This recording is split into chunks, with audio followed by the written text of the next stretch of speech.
India and Cyprus have decided to elevate their bilateral ties into a strategic partnership.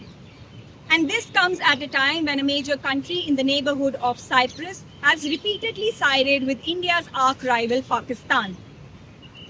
During a visit of the Cypriot President Nikos Christodoulidis in India, India and Cyprus have signed at least 6 key pacts which focus on defense, counterterrorism, maritime security, and cyber security.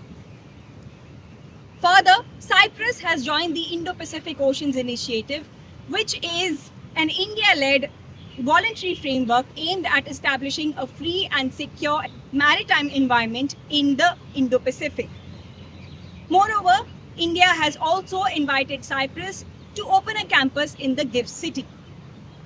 Briefing the media about President Christodoulidis' visit to India, ME officials have said that India and Cyprus ties are not aimed against any particular country.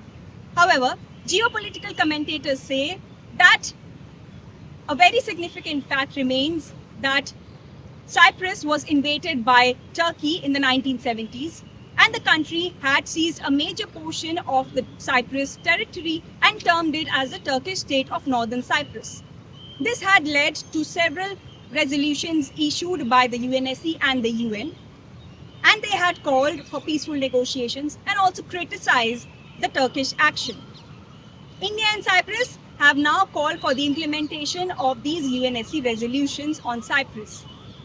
Commentators say that this is significant given the fact that Cyprus and Turkey do not share a very cozy relationship, and Turkey has repeatedly backed Pakistan, which is India's arch rival, and even during the May 2025 conflict between India and Pakistan.